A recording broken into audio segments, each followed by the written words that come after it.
From boats that float to boats that fly, it changed how we travel. From room-sized radios to one that fits in your pocket, it revolutionized electronics.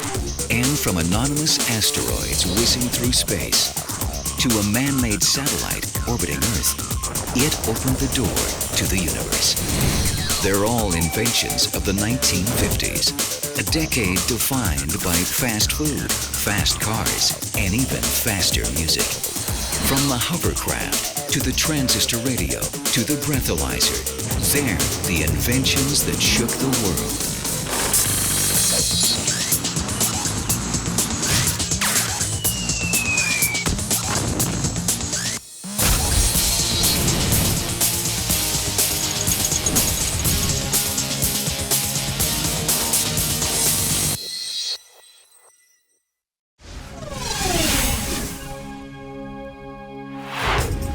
Portable sound.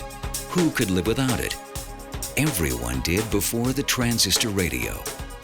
And before a pair of Japanese inventors built a techno superpower called Sony. In the late 40s, two Tokyo engineers struggled to keep their small electronics company afloat. Their tape recorders and other gadgets aren't selling because post-war Japan is in ruins. There was no steady power supply. There were no tools. There was no consumer class left. There was no money to buy something, even if you had something to sell. Masuro Ibuka is the guy who started the company. Ibuka was a sort of bumbling, big, slightly stooped over, not very fashionable, brilliant inventor, and even more gorgeously brilliant inspirer of inventions. Ibuka surrounds himself with the best and brightest minds, including Akio Morita, a renegade who walked away from his family's Saki dynasty to study physics. Morita had the ability to pioneer a market when no market existed. He said, "You don't know you want this, but by the time I'm through with you, you won't be able to do without it." This is the market they want, America, where everyone's spending on techno gadgets. They eagerly give their attention to what's new and beautiful and advanced. From stuff that makes life fun to machines that get the dirty work done. But what to invent for a nation that seems to have everything? Ibuka wonders if a recent scientific breakthrough could be the key. It's called the transistor, a tiny new device that can amplify electronic signals. The electrical equivalent of a water faucet. It can control the flow of a current and switch that flow off and on. What's amazing about transistors, they're a fraction of the size of anything that's come before them. Ibuka is intrigued. He knows nothing about them, but he knows that they're a power source that's tiny. That's all he needs to know. He wants it. The power source of the day is the glass vacuum tube. Big and bulky, these tubes make TVs and radios of the 50s so huge, they take up half your living room. That gives the inventors an idea. How about a smaller radio that listeners can carry around with them? Made with transistors. This transistor would be their entrance, their entry key into the American market, which they wanted desperately. They buy a license from Western Electric, the American company that developed the first transistor. But this early version is so weak, it can only power tiny things like hearing aids. Inspired, as always, by Ibuka's insistence, by his fixation, by his focus, and by his energy, the company's engineers outdid themselves for nearly a year, struggling with what to do with this feeble little transistor. They discover that they can boost the transistor's power with a process called phosphorus doping. By injecting microscopic amounts of this mineral, free-floating electrons are added to the metal in the transistor. This dramatically improves its ability to conduct electricity and increase power flow. The next challenge, making radio parts miniature. Fiddly and time-consuming work. There were many dead ends that were encountered, obviously. How do we make this thing work? Because this was, of course, their baby. They had put a lot on the line. They had borrowed money. But by 1955, they have a prototype. And it works like a dream. There was tremendous exhilaration and exuberance that went through Ibuka and Morita. It was a thrilling moment when that transistor was originally placed into the wiring which had been designed to run this little radio, and it worked. Now, they need to come up with a company name that Americans can pronounce. Morita, the marketing whiz, comes up with a clever combo, the Latin word for sound, sonus, combined with sunny, English slang for boy. The new name? Sonny. This is a marvelous story because it meant to him a sunny boy, a young guy, was brimming with energy and exuberance and vitality. So let's take sound, mix it with sunny boy, and come up with Sonny. And that's where the name came from.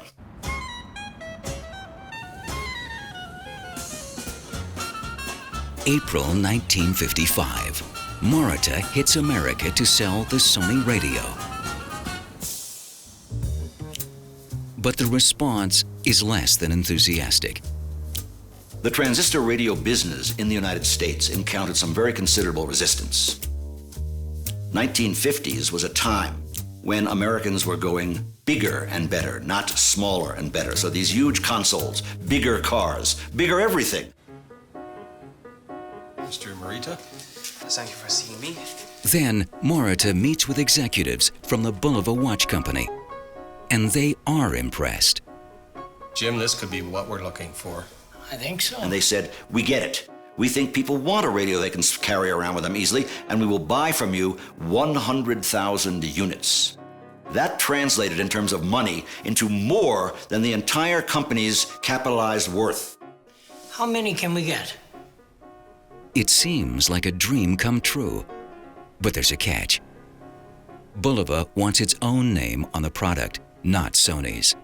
They said, we'll buy 100,000 of these things, but you have to put our name on them. And Morita said, no. Morita's decision shocks the executives. I mean, that's the most important moment in the entire transistor radio story. And Morita later said about it that it was his most important business decision he ever made. Back in Japan, Morita and Ibuka change their strategy. They work on selling the concept of radio that fits in your pocket. But it won't fit. The solution? Invent a bigger pocket. The early transistor radios didn't quite fit into a normal shirt pocket. But Morita had equipped his sales force with extra-large pockets to make the illusion work. The pocket-sized radio becomes a huge hit in Japan as their economy revs back to life. Now, America wants in on the action. In November 1957, Sony has to charter an entire cargo plane to export enough radios to the US in time for Christmas. A new era of portable sound is underway. And the guys who started Sony never look back, as they go on to build one of the most powerful brands in history.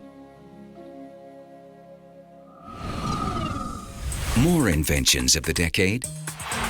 1951, liquid paper. A clever cover-up, invented by a Dallas secretary who whipped up the first batch in her kitchen blender. 1952, the bongo board takes balancing acts out of the circus and onto the street. By using bongo, bingo, everything shapes up nicely. And 1959, the three-point safety belt snaps into place. Clunk, click, every trick. A lifesaver even when drivers hit the wall.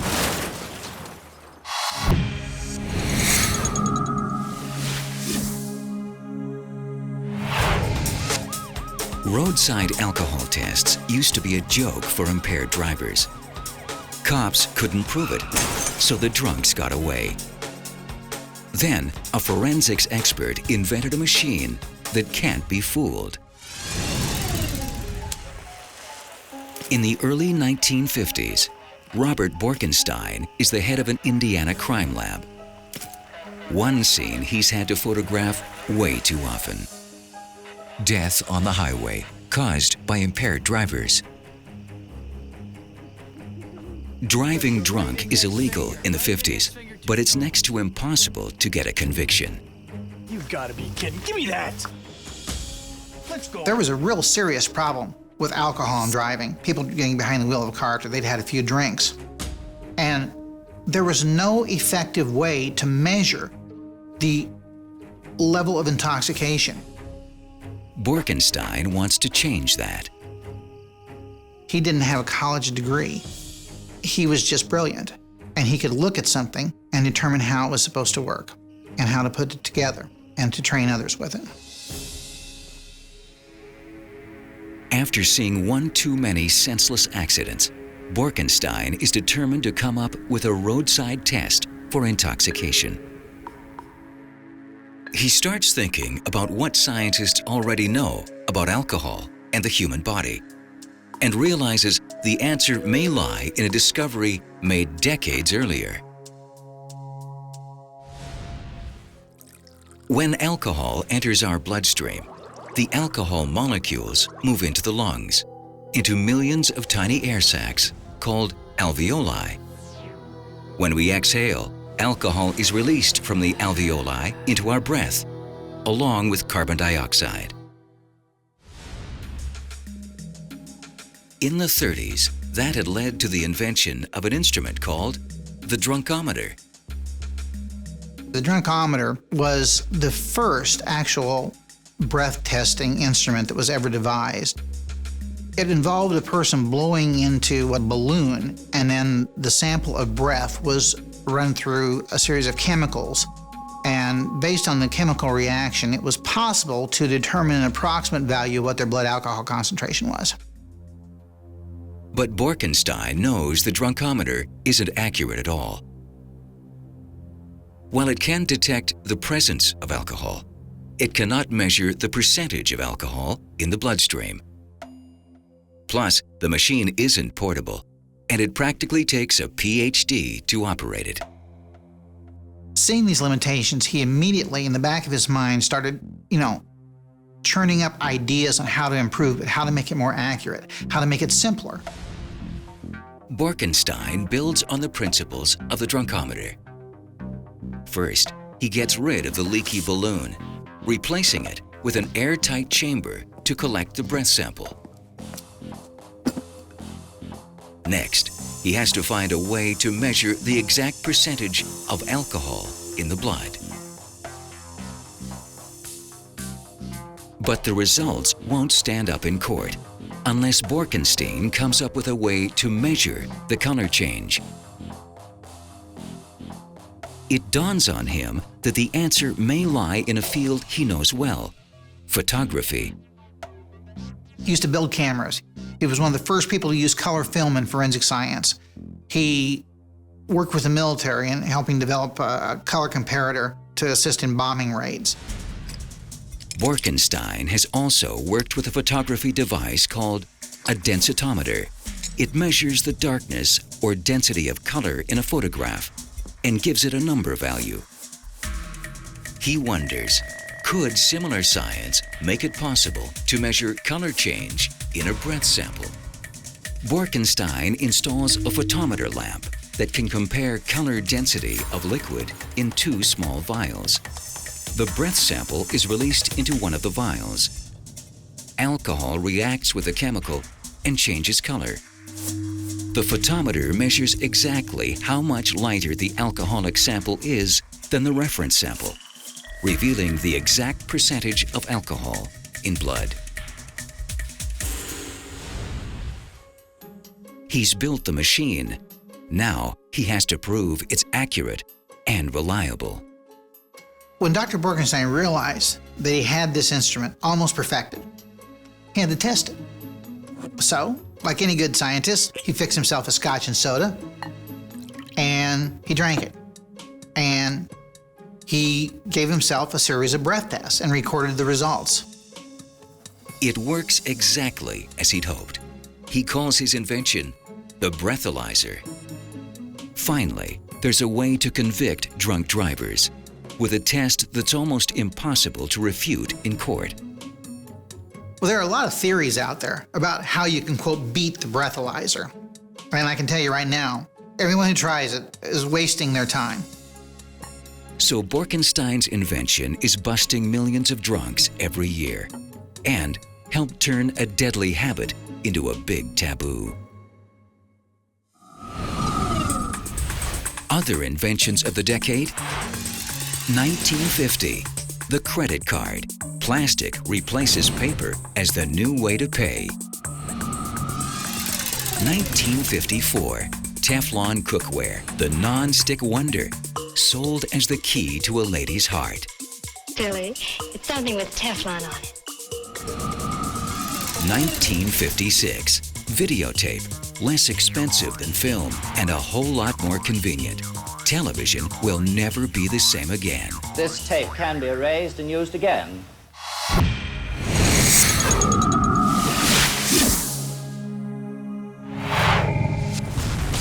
Engine failure, human error, a bomb.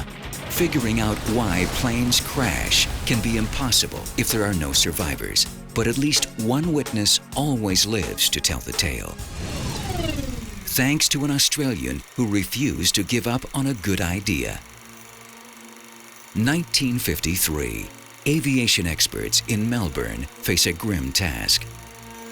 Figuring out why a passenger jet destined for Australia crashed as it was leaving Pakistan, killing everyone on board. Among the experts, combustion specialist David Warren, who figures out how and why things blow up. The son of Australian missionaries who'd lost his own dad in a plane crash. The final gift that David's father gave to him as a young boy was a crystal radio set, which is really a simple radio receiver. David loved the little gadget, and it sparked his natural curiosity in things electronic or mechanical. He went on to build his own little radio sets and sold them to schoolmates at the time. David's scientific curiosity lands him in Melbourne's Aeronautical Research Lab. But the best minds in the country are stumped by the latest crash. There's no wreckage, no survivors, no witnesses to provide clues. David's mind starts to wander. He started to think about this little gadget he'd just seen at a trade fair in Melbourne. It was the Minifon pocket recorder, the world's first miniature pocket recorder. He wonders if a similar device could be installed in cockpits that could record what's happening when pilots are dealing with an emergency. It was a new and revolutionary idea. It was as if David's scientific mind and his imaginative side came together, and this idea came out of it. The tough part will be selling the idea to his superiors. His boss at the time wasn't interested. In fact, he said to David, "This really isn't your line of work. Go back to blowing up fuel tanks." David doesn't give up. He's sure that the key to solving plane crashes is to record every sound in the cockpit so investigators can replay those final minutes before a crash. Instead of using tape, he uses wire as the recording mechanism because it stands a better chance of surviving fire and impact. Through trial and error, he completes a prototype. In order to make it crash and fire resistant, he houses his invention in a titanium box. He takes it to Australia's aviation authorities. Once again, disappointment. Not all of David's colleagues, and certainly not aviation authorities, were enthusiastic or supportive of David's idea. Privacy was a big issue. In fact, there's some interesting quotes that from the Pilots Federation. It would be like a spy on board. The Air Force said the tapes could yield more expletives than explanations. David was up against hostility and indifference. It seems like David's invention is doomed. Until a VIP visiting from England drops by to have a look at the prototype. Pleasure to meet you. Come and show me what you've been working on. Robert Hardingham, an aviation icon, a former air marshal who guided the Royal Air Force to victory in the Battle of Britain. David's boss at the time invited him to come to the lab and see David's little demonstration unit and explain his idea. And Sir Robert Hardingham was immediately enthusiastic about it. He thought it was a great idea. He believed it was going to be a great tool for air accident investigation. David is invited to go to England with Hardingham to demonstrate his invention. He was given a team of engineers to further develop the unit. With the support from Britain, the Aeronautical Research Labs decided to finally put some funding into this project. A journalist calls the flight recorder the black box. Like a little black book, it's full of important information. But it's not until 1977 that the black box really makes headlines. In Tenerife, 2 Boeing 747s collide on a runway. 583 people are killed. Hundreds more injured. A lot of debris flew, large pieces of metal thrown up in the air and around. It's the deadliest plane crash in history. And just how it happened is quickly discovered, thanks to the black box. On reviewing the cockpit voice recordings, it was revealed that there had been confusion between the pilots and confusion with the air traffic control that led to this horrendous crash. It's critical information that would probably never have been discovered without the black box. Absolute proof that every cockpit should have one. The black box recorder changed the world because it gave air accident investigators another dimension into investigation of an air crash. If human flight is a supreme achievement of the 20th century, then surely the cockpit voice recorder is one of the most important safety inventions for the aviation industry. David Warren never makes any money from his invention. But in 2002, 49 years after his eureka moment in the boardroom, he's finally awarded the Order of Australia.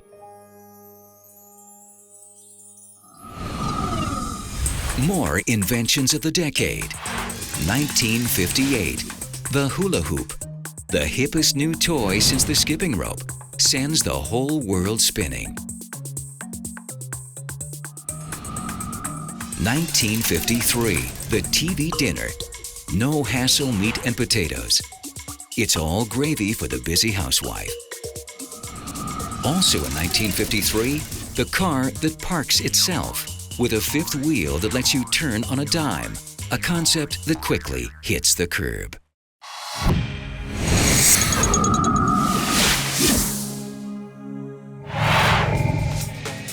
From the frozen Arctic to the hottest war zone, the hovercraft changed how we get there and how we land. Thanks to an Englishman who thought of a way to float and fly. In 1951, Christopher Cockerell retires to an idyllic life on the English coast, designing and building pleasure boats. He was a remarkable man, a real British gentleman. He didn't suffer fools, but he was remarkably intelligent and he could have a conversation with anybody on anything. Cockerell had a brilliant career with the Marconi Wireless Company. He pioneered aircraft communication and retired with 36 patents to his name. During the war, he'd also worked on wireless messaging for troops on the move. Navigation was always a massive problem, and in that time he saw the massive losses that Britain and the Allies were having in Normandy. One memory that still haunts Cockerell, the D-Day landing of 1944. when thousands of Allied troops were cut down by enemy fire or drowned because their ships couldn't reach shore. The landings were the most dangerous part. Many British soldiers and Allied forces got killed, and if they'd had an amphibious vehicle that could get them up the beach dry, it would have made a big difference to the World War losses. Cockerell is determined to build an amphibious vehicle. He knows that means defying the laws of friction to create a whole new kind of vessel. He knew that the water resistance, the friction was very hard to overcome. Really, the best way to do it is lift out the water altogether and not have any of the friction or the drag. In other words, how do you make a boat fly?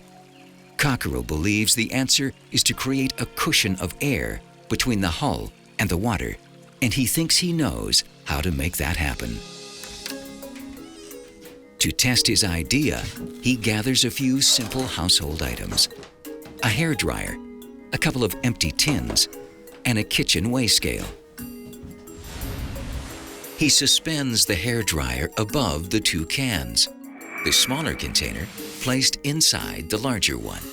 The air from the dryer is forced downward between the two tins. This compresses the air into a high-pressure jet. The more pressure, the better your chances of keeping an object aloft. Next, Cockerell builds the tin can concept into a simple prototype, powering it with an engine from a model airplane.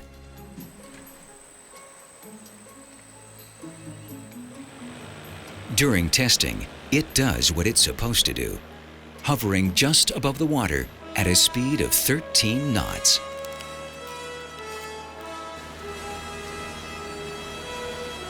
He'd done the mathematics and he knew it was going to work, so he wasn't surprised when it worked. He calls it the hovercraft. Problem is, Cockerell can't convince anyone that it's an idea worth pursuing. Cockerell was unsuccessful initially in getting this idea off the ground, so to speak. He went round everybody, all the right people. He had contacts in the Air Ministry, and they said, lovely idea, but it's not really an aircraft, it's a boat. He had contacts in the boating industry, and they said, well, it is an aircraft, it's not really a boat. But Cockerell persists, showing off his model whenever he can. He waits for almost 2 years. Nothing happens.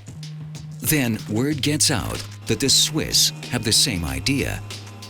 It was only the fact that other people in the world had got ideas about Cockerell's invention, there was danger that other people in the world would start doing it, that Britain suddenly put some money into it. But it's not the military that will develop the hovercraft, because the war's over. Instead, construction begins in 1958 on a civilian passenger craft, the SRN-1. The base of the craft is a buoyant tank 9 meters long, made of lightweight aluminum. A deck takes shape on top of the tank, and a giant fan is installed. Its air will be guided downward to jets that will create the required cushion of air. After months of construction and testing, the hovercraft is ready for its maiden voyage in front of an international audience. So Christopher said from the beginning, Britain needs a shop window for the hovercraft, and what's better than using the English Channel? July 25th, 1959. The hovercraft leaves France and heads out into the English Channel. Cockerell is one of the 3-man crew. En route, he's almost knocked overboard by waves from a passing ship.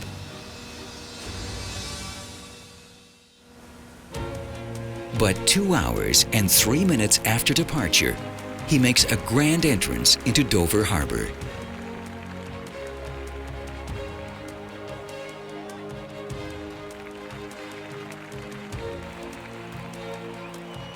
He made light of it very much so that it was a piece of cake, he said to the people down in the beach, the reporters waiting for him. In his diaries he wrote it was a nightmare. It was amazing we ever got through it. the hovercraft's popularity catches on. It prompts all kinds of variations, including powerful military vehicles, just like Cockerell had first imagined. The lovely thing about the hovercraft, it's being used everywhere today. You can find them in the Aleutians, taking people to school. You can find them in Korea, in defense. You can find them in Africa, doing hovering doctor services. You can find them in Canada, breaking ice. You can find them in Scandinavia, doing things that no other military vessel can do. Hovercraft are being used everywhere quietly. The hovercraft earns Cockerell a knighthood and launches him into the big league of transportation inventors, along with guys like Henry Ford and the Wright brothers. Other bright ideas of the 1950s? 1957, the laser, an intensely powerful beam of light that revolutionized everything from the grocery store to the operating room. 1954, the high-efficiency solar cell, capable of converting sunlight into energy 6 times more effectively than anything before it. 1950, the plastic aerosol valve, turning liquid into spray, pumped out a $100 million bonanza for its inventor.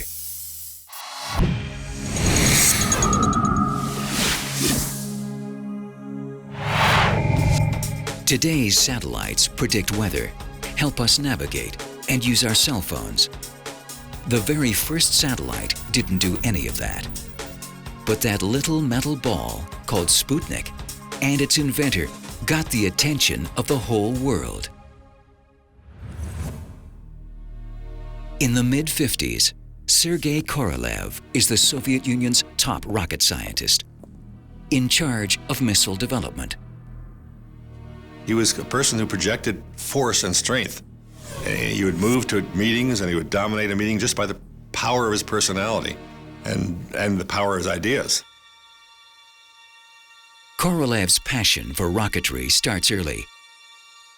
In the 1930s, he leads a government team experimenting with primitive rockets. But like many other scientists, he falls victim to paranoid Soviet politics. He's tortured and sentenced to 10 years in a Siberian labor camp. It was basically a death camp. People were not expected to come back from there. They'd be worked and they'd die there. But Korolev's a survivor, and after World War II, Soviet leaders know he has the knowledge they need to compete with America in the Cold War. The Cold War was almost a contest not for the present, but for the future. Which of the two different systems, the US system or the Soviet system, would be the model that the rest of the world would come to follow in the decades and generations ahead? Korolev develops a new generation of rockets based on technology from World War II Germany. Rockets capable of launching nuclear warheads at the Western enemy. But Korolev's real dream isn't to build weapons. He wants to explore outer space.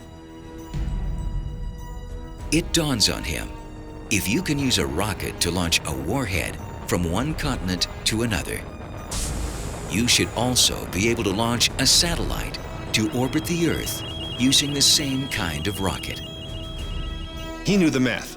He knew that a missile that could go 15,000 miles an hour to throw a warhead to North America could, with a little bit of change, go 18,000 miles an hour to throw a radio into space to circle the Earth, a radio that would be a satellite.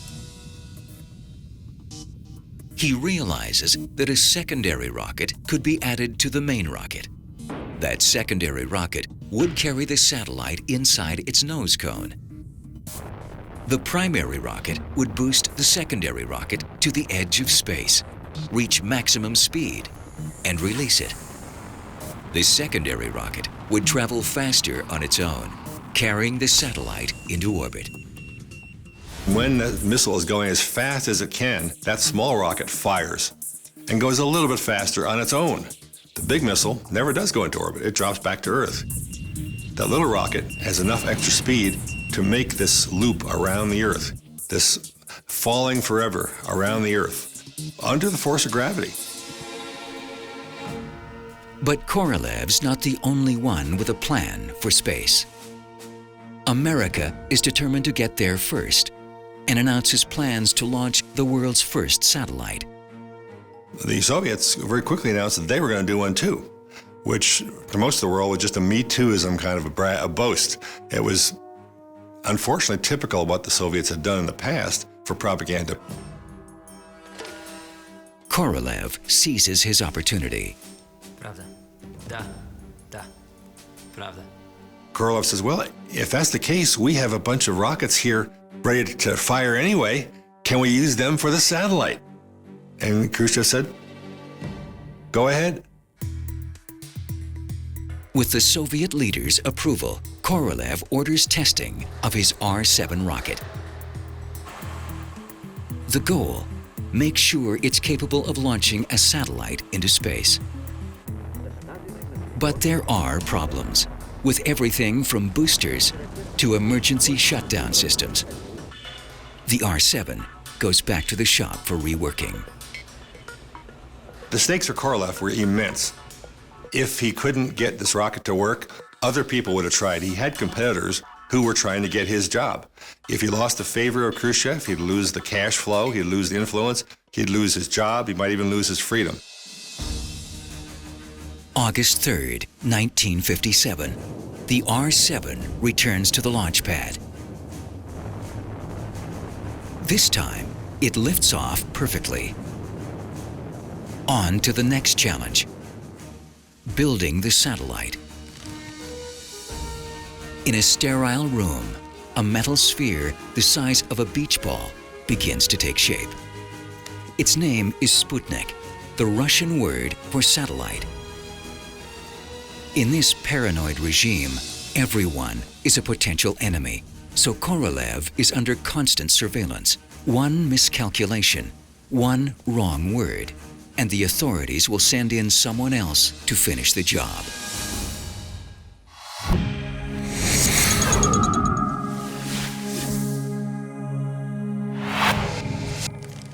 September 1957, Soviet rocket scientist Sergei Korolev is racing to finish building Sputnik, the world's first man-made satellite. Once in space, Sputnik's mission will be straightforward. Make sure the whole world knows it's out there. Korolev's design is brilliantly simple. It was basically a couple transmitters, their batteries, a pressure and temperature sensor, all housed in a metal sphere. The simplest possible design for a satellite. The completed Sputnik is an 83-kilogram ball. Its contents hermetically sealed inside a durable shell made of aluminum, magnesium, and titanium.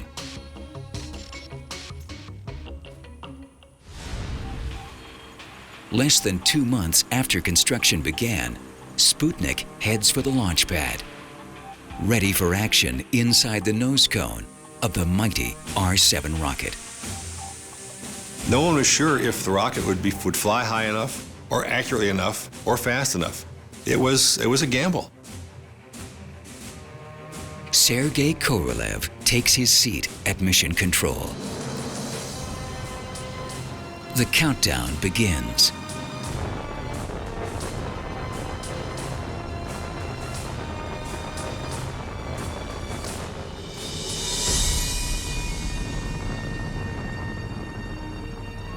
...223 kilometers above Earth. Sputnik emerges from the nose cone of the rocket and goes into orbit.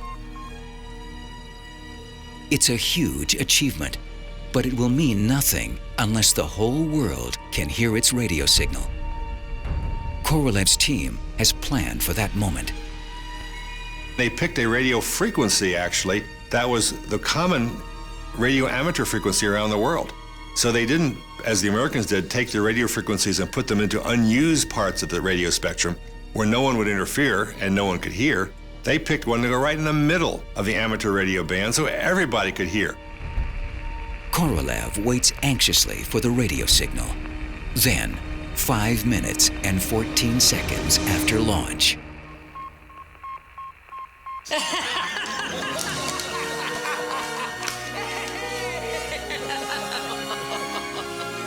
Clearly, they were overjoyed. They were just weeping with joy at the success of the project. Korolev himself sat there and gave a short speech about the best hopes of mankind having been achieved by the team here tonight. It's the beep that changes the world. Americans are amazed and stunned that the communists have beaten them into space. I said we should have been the first ones to have it, if there's such thing. It's my opinion. When Sputnik was launched, it was such a shocking event, such a surprising event, that although it wasn't an attack, physical attack on the United States, it was a spiritual attack on the United States. People were staggered to their souls by this concept that the Soviets could do things that we couldn't yet do, and those things could have very severe national security implications. Sputnik beeps for 23 days until the transmitter batteries die. It continues to orbit for another 9 weeks.